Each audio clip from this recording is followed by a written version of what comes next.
Hello students. We are studying about thermodynamics and statistical physics, and right now we are discussing about our first unit, that is on kinetic theory of matter. Okay, till now we have studied all the kinetic theory of related to matter as well as related to gases. We have already seen the basic principles of ideal gas equation, and we have also studied several other fundamental laws. We have studied the Avogadro hypothesis, Brownian motion, degree of freedom in our last lectures. Now, today we will go with the real gases. Until now, we have considered about the ideal gases. Now, from today's lecture, we will focus on the real gases. So, the objective of today's lecture to understand the concept of real gases and to understand the modifications in Boyle's law for real gases.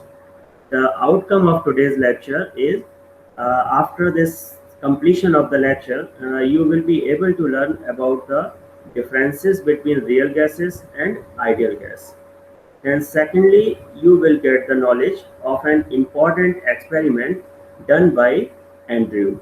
This was very famous experiment, and it gives the concept of critical constant. So by understanding this experiment, you will get familiar with the critical constants. And finally, you will understand the modifications in Boyle's law for real gas. Okay. So to achieve the goals and to make you understand about everything, the content of today's lecture is difference between real and ideal gases. The second topic will cover the change of state and the continuity. Then we will go to the famous experiment of Andrew that was done on carbon dioxide. And according to this experimental result, we will define the critical constants and we will see the values of these critical constants. And next topic will cover the behavior of gases at high pressure, because we have considered the real gas can behave as ideal gas at low pressures. But what will be the behavior of gases at high pressure?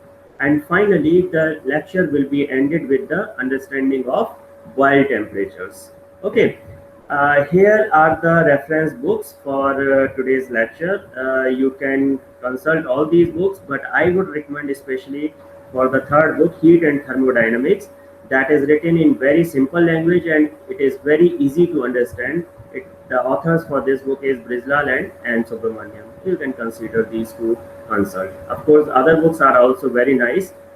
P.K. Agrawal or Dayal Verma and Pandey, these are Indian writers, and the first book is from the foreign authors, that is K.W. Jimansky. This is also very nice book and that can make you very clear about the basic concepts of thermodynamics. Okay, so let us start with the difference between real and ideal gases.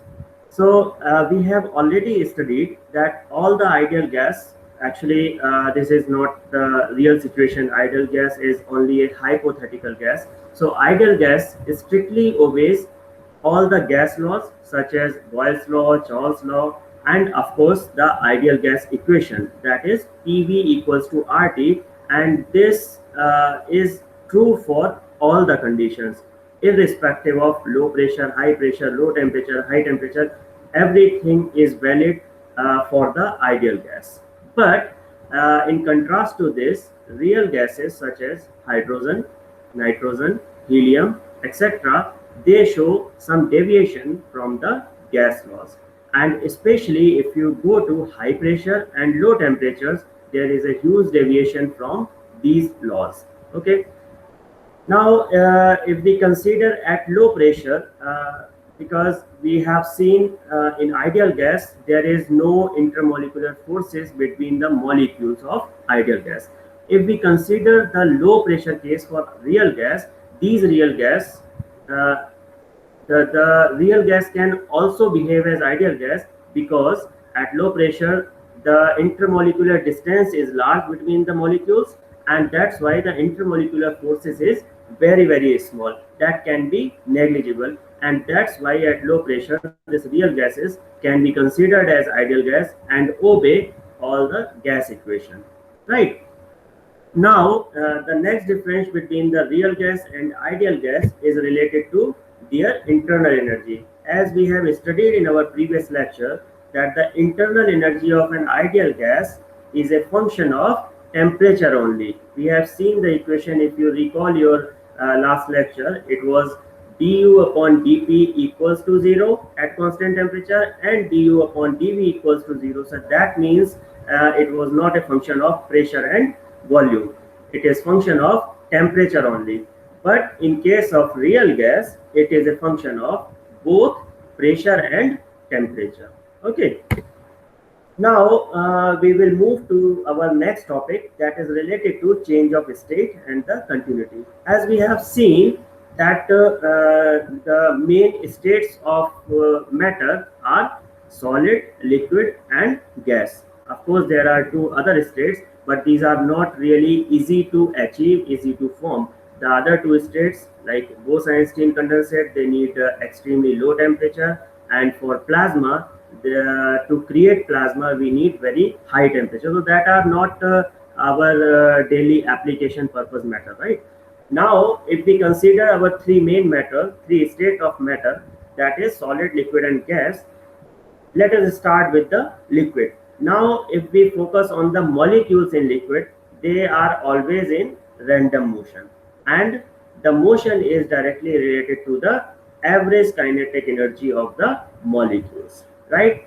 Now as a result of this motion, these molecules always collide with each other and they can transfer their kinetic energy to each other, although the average kinetic energy of whole system will remain same, right?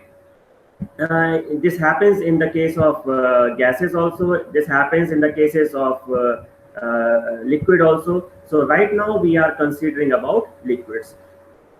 So you know that all the molecules in any form of matter, in this case in the liquids, they are bound together by intermolecular forces, right? But some molecules, they can get higher energy when they collide with each other. Due to this collision, they can transfer the kinetic energy, and some of the molecules, they can get higher energy which is enough to break the intermolecular forces of surrounding molecules, right? And where it happens mostly on the surface of liquid, because the molecules on the surface, they are loosely bound, or they have less force of attraction, because of these are the topmost molecules, so they have force of attraction from the only downwards molecule, they don't have any force of attraction from the top, right? So in that way they have relatively lower force of attraction, and that causes the phenomena of evaporation, because they get higher kinetic energy, so they can leave the surface of liquid, and that causes a phenomena of evaporation. Due to this evaporation process, some of the molecule are leaving the liquid, and that's why the mean kinetic energy of remaining molecules will get reduced. That will cause the fall in temperature. Okay, so we have introduced here one phenomena. Now at the same time, in the reverse direction, there will be some absorption also happening. At the same time of this evaporation process, there can be absorption of vapor molecules from the atmosphere by liquid surface, right? That phenomena is known as condensation.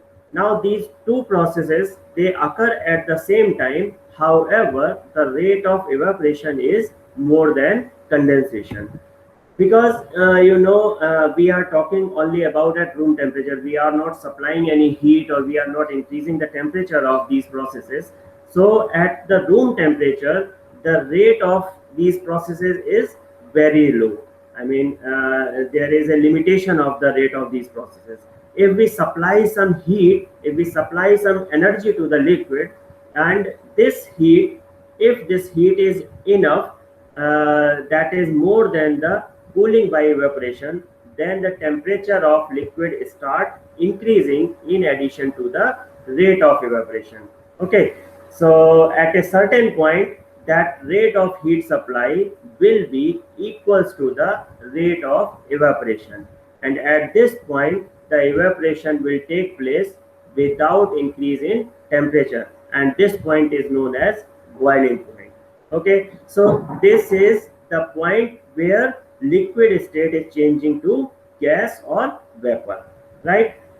The amount of work done, because changing the state there must be some work done, so that amount of work done in converting this liquid state to gas state is directly a measure of latent heat of vaporization.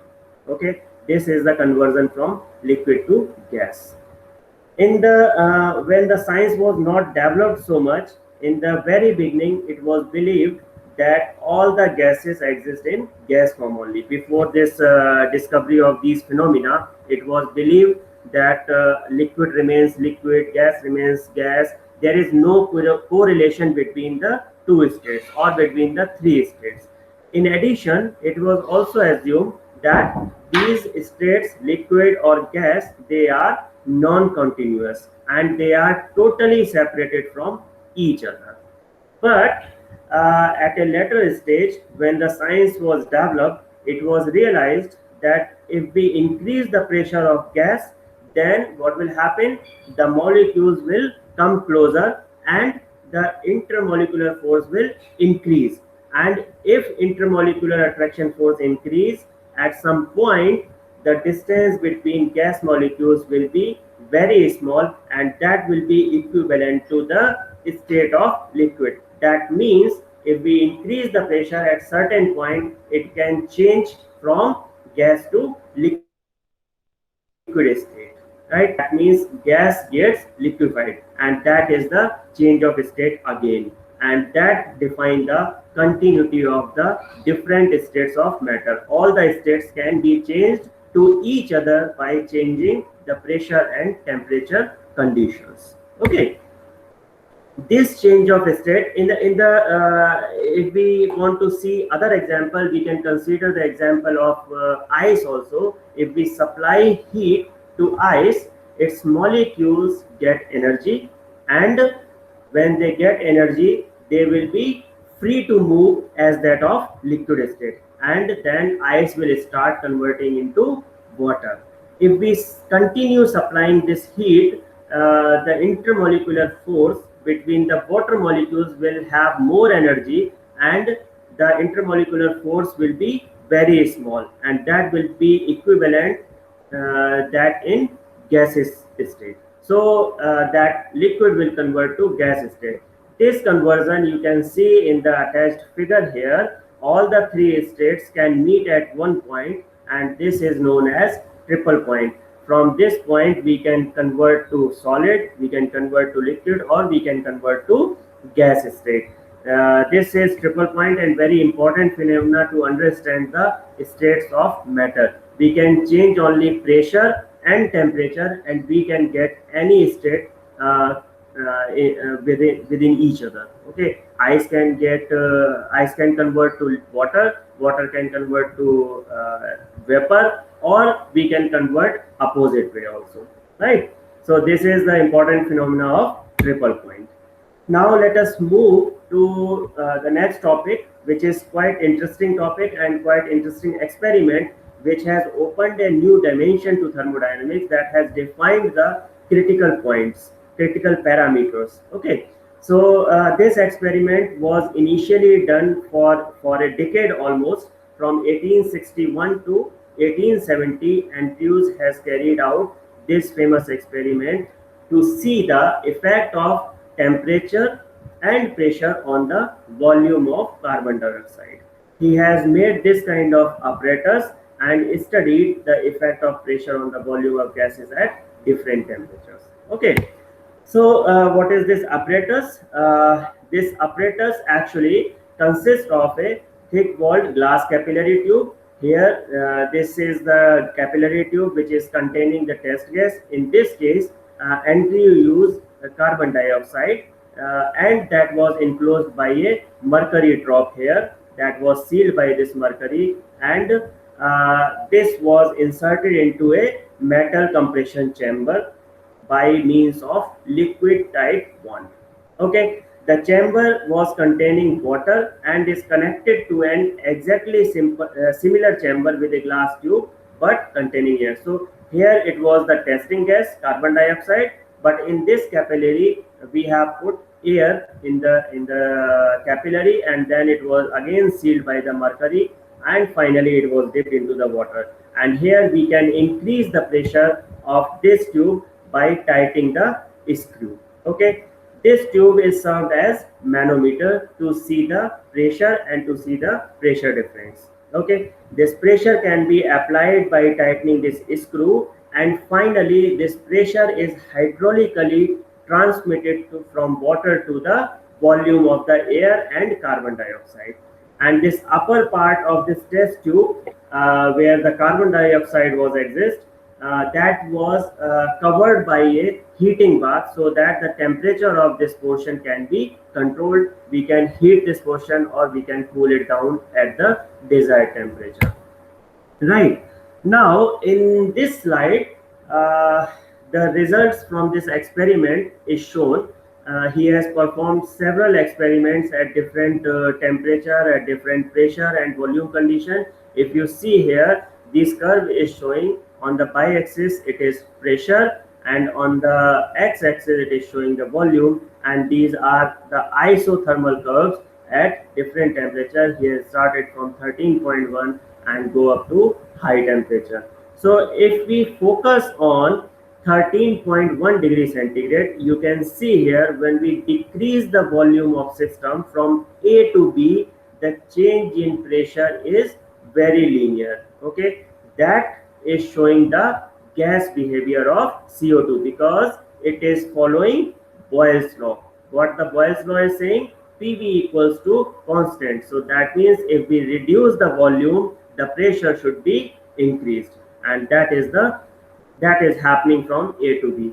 When we further reduce the volume of the system from B to C, you can see there is no change in pressure and the curve become almost horizontal. So that is a deviation from Boyle's law, and this is the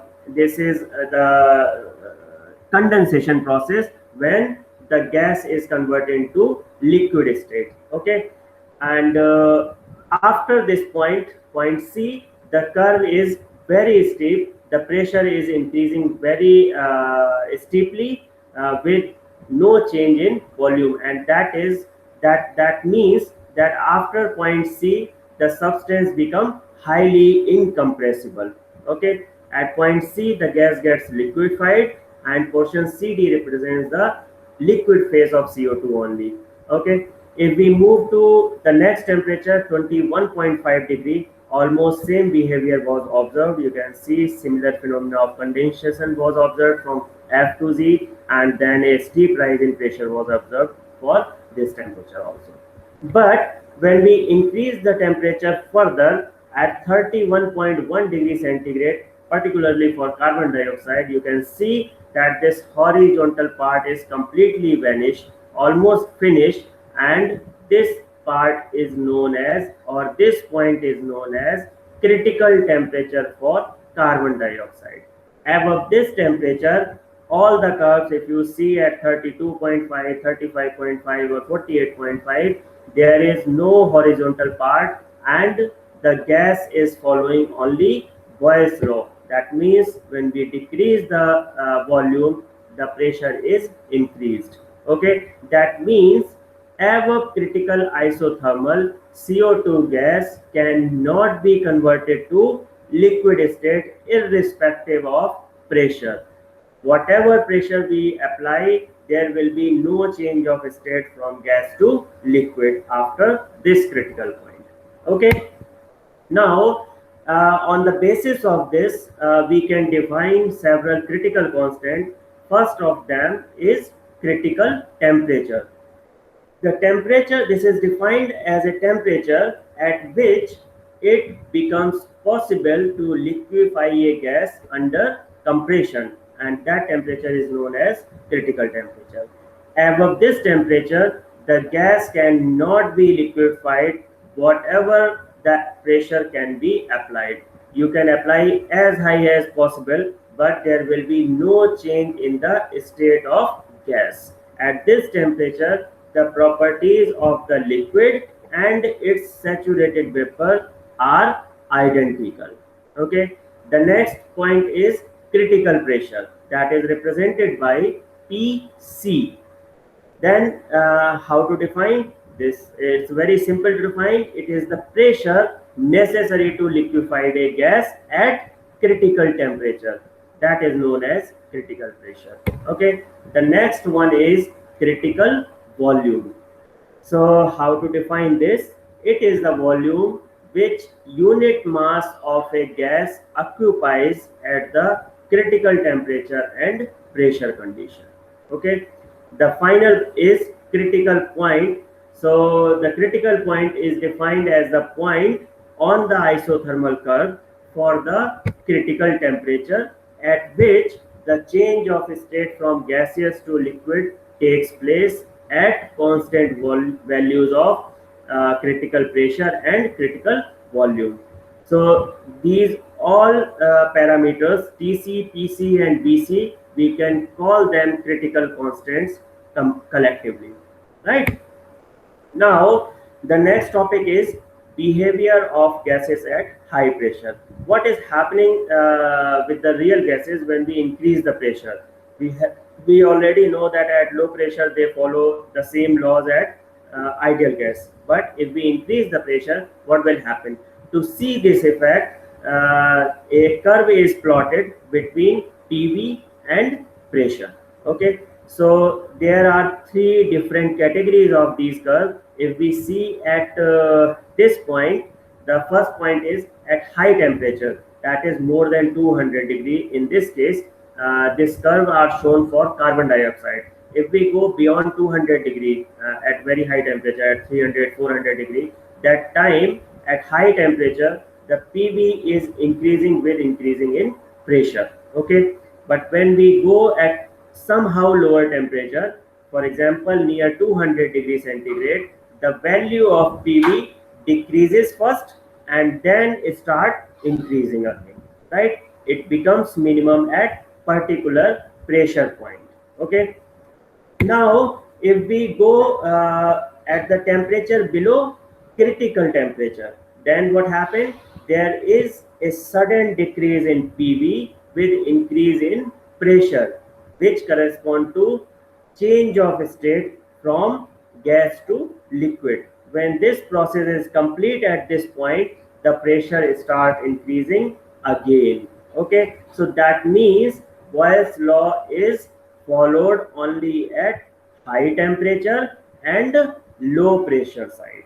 Okay, now if it is happening only at high pressure and low temperature, low pressure and high temperature, so there are several attempts which were made to modify Boyle's law to satisfy this condition. Okay, there are several scientists which have done several experiments to achieve this phenomena, and they have suggested one empirical relation on the basis of these experiments. They have proposed that the equation can be modified to PV equals to A plus BP plus CP square plus DP cube and so on, where A, B, C and D or etc, they are the constant for a given temperature and they are termed as virial coefficient. Okay, here A is known as first virial coefficient, B is second virial coefficient, C is the third one, and the magnitude of this coefficient are in the order of A is greater than B, that is greater than C and greater than D and so on, okay, in terms of their magnitude.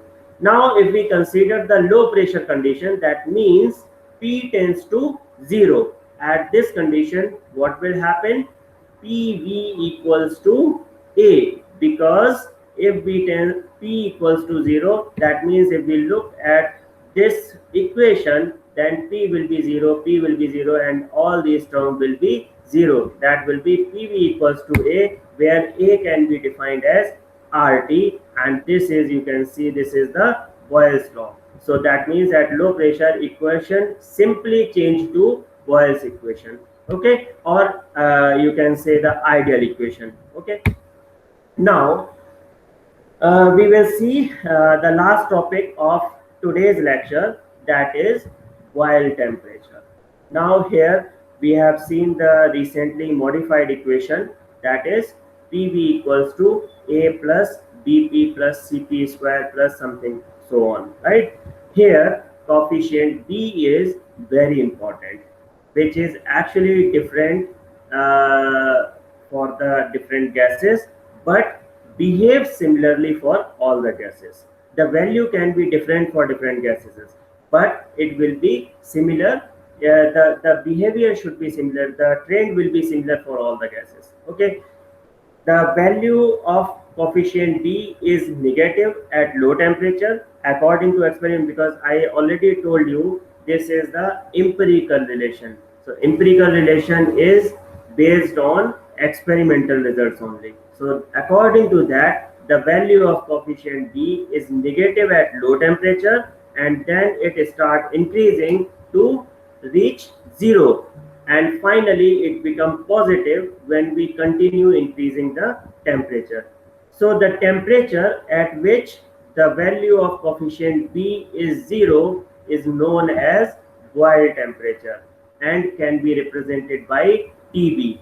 Okay, when we represent only T, it is absolute temperature. When we write TB, it will represent Boyle temperature. Or in other words, we can say that Boyle temperature is that temperature above which real gas behave like ideal gas and obeys Boyle's law. Okay, these are the two statements which we can write for the Boyle temperature. Now at this temperature, Boyle's law holds very good over a wide range of pressure, provided there is a condition that the constants C, D and so on all are negligible. Okay, so earlier we have considered when we keep P tends to 0, all these terms will be 0. But now at this temperature, we are considering that Boyle's law holds good over a wide range of pressure, provided constant C, D and all the other coefficients are negligible. So at Boyle's temperature, we can write B equals to d upon dp of PV, that should be 0, or we can write PV equals to A, and that is equals to constant. Now if we consider the van der Waals equation of a state, what is that? P plus A upon B square into V minus B equals to RT, where A and B are the van der Waals constant. You have not studied this equation yet, but in our next lecture we will see this equation in detail. This is valid equation for all the real gases. Okay, so when we solve this equation 3, we can just expand it. There was two brackets. If we expand these two brackets, we will get P into B minus P into B plus A upon B minus AB upon B square equal to RT. On arranging this, we get PV equals to RT plus PB minus A upon B plus AB upon B square. Okay.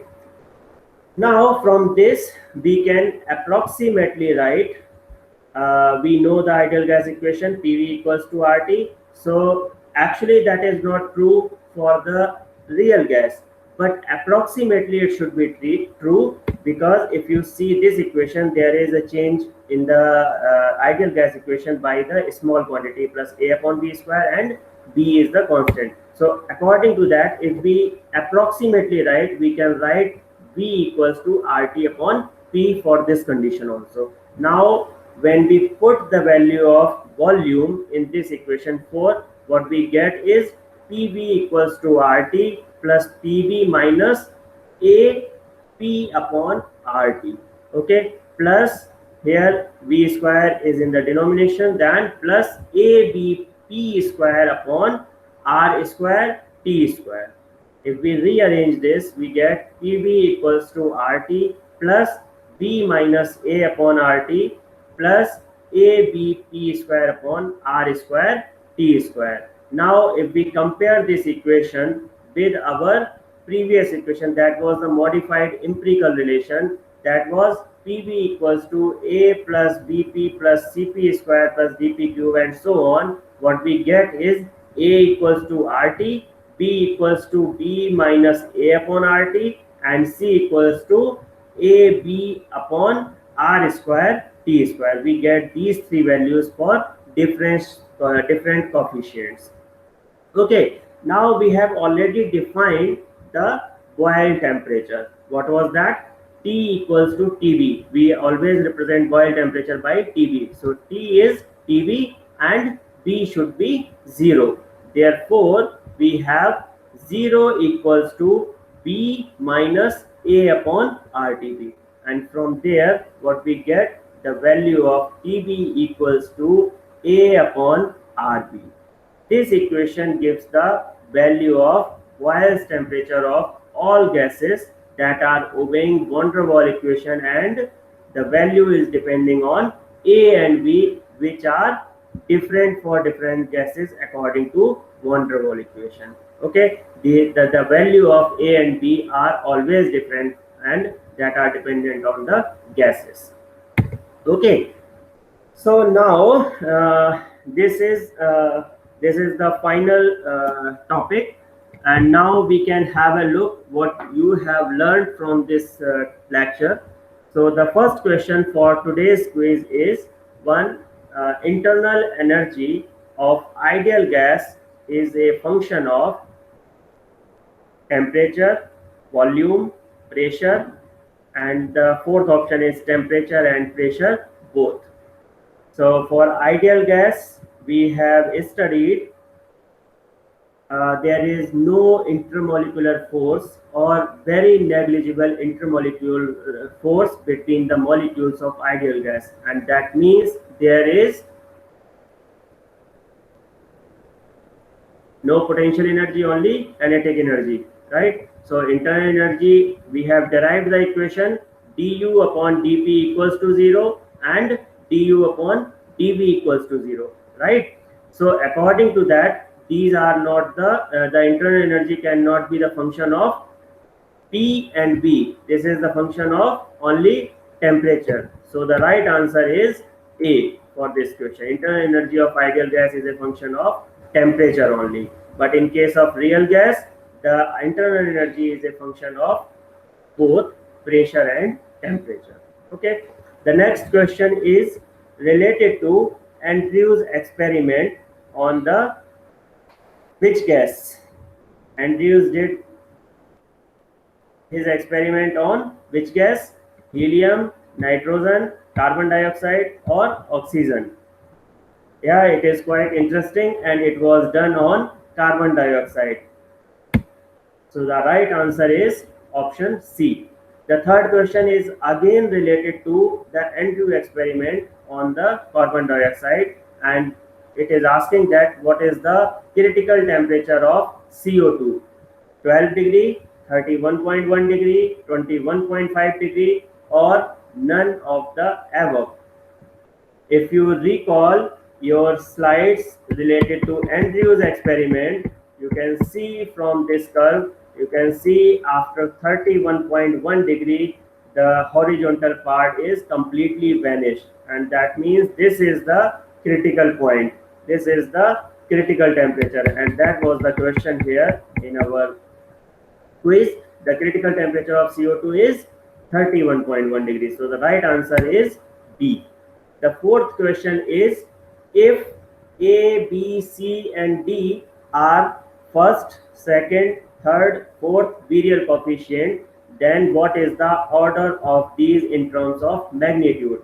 D is greater than C, that is greater than B, greater than A, or B option is A is greater than B, is greater than C, greater than D, or C option is A equals to B or equals to C equals to D. So all the values are same, or none of the above. So if you again recall the Andrew experiment and define the virial coefficient, what was the equation? It was the equation PV equals to A plus BP square plus CP, A plus BP plus CP square plus DP cube, and so on, and where the value of A is always greater than B, always greater than C, and that is greater than D, and so on. So that means the answer B here is the right answer for this question. Next question, the dimension of constant B in van der Waals gas equation are that of pressure, volume, or volume divided by pressure. What are the dimension of constant B?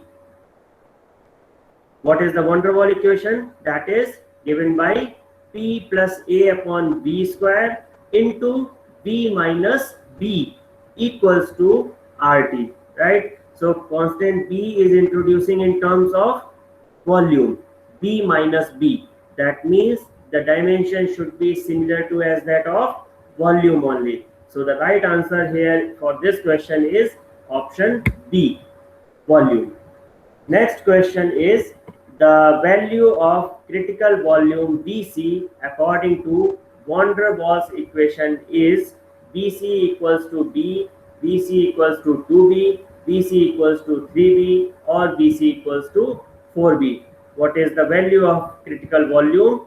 That is given by answer C, BC equals to 3B. Now here are some statements. You have to find which statement is true or which statement is not. Okay, the question is which one of the following statements is not consistent with the kinetic molecular theory of gases. Option A is individual gas molecules are relatively far apart. You have to recall the postulates of kinetic theory, which I have already explained you in our last lecture. So first point is individual gas molecules are relatively far apart. Second statement is the actual volume of the gas molecules themselves is very small compared to the volume occupied by the gas at ordinary condition. The average kinetic energies of different gases are different at the same temperature. And the last option is the average kinetic energies of different gases are different at the same temperature. So which one is not consistent with the kinetic theory? Answer C, the average kinetic energy of different gases are different. During the derivation, we have considered that if the temperature is same, the average kinetic energy of all the gases should be similar. So that means this is not consistent with the kinetic molecular theory of gases. Okay. Now the next question is the kinetic energy of the particle is dependent on temperature only. This statement is true or false? We have seen in our derivation during the last lecture that yes, kinetic energy of the particle totally depend on temperature. So that means this statement is true and the right answer is A for this question. Okay. Then the next question is under the conditions of fixed temperature and amount of gas, Boyle's law requires that one is P1 B1 equals to P2, second is PV equals to constant, third is P1 upon P2 equals to V2 upon V1. So which one is the right answer?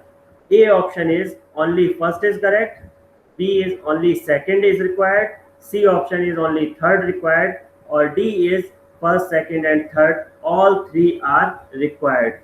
So look at these equations.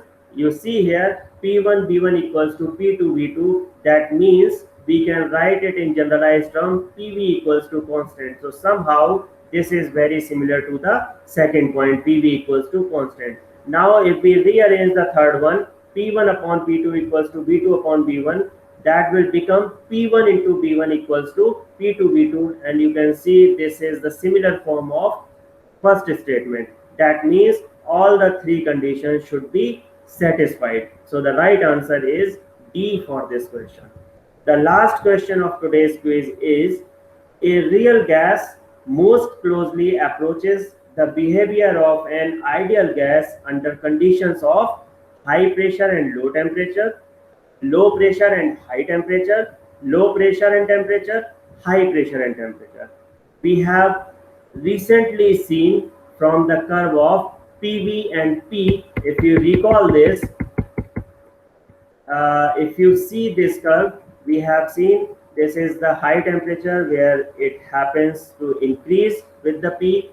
At a medium temperature around 200 degree, it first decrease and then start increasing. At low pressure side, it always follow the Boyle's law. So that means if we look at the question again, after recalling this fact, a real gas most closely approaches the behavior of an ideal gas under the condition of low pressure and high temperature, because at that condition it follows the Boyle's law, and that can also be understood on the basis of intermolecular force. We have already assumed for the real gas at low pressure there is almost no intermolecular force, or there is very small, that is negligible intermolecular force, and because of that it follows Boyle's law at that condition. So the right answer is low pressure and high temperature. The B is the right answer for this question.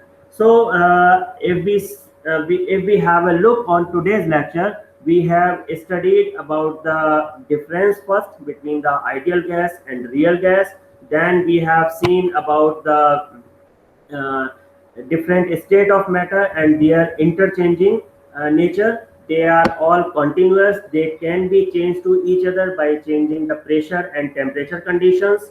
Okay. Then finally, in the next topic, we have seen the Andrew experiment, that is quite famous, quite interesting, and that was the turning point for the thermodynamics, we can say, because it defines the critical temperature, critical pressure, critical volume, and all the critical coefficients were calculated from this equation. Then according to that, we have calculated, we have proposed one interrelation, and that was PV equals to A plus BP plus CP square. That was valid for the real gas gases. That was the deviation from Boyle's law. Okay, here we have defined some virial coefficient A, B, C, and D. That were first virial coefficient, second virial coefficient, and always the first virial coefficient value is greater than the second virial coefficient, and so on. And finally, after seeing all this, we have seen the Boyle temperature also, and we have defined it, Boyle temperature, according to all these experiments based on Andrew's experiment on carbon dioxide. So I hope today's lecture is clear to you. That's all for today. Thank you for listening. Thank you for your patience.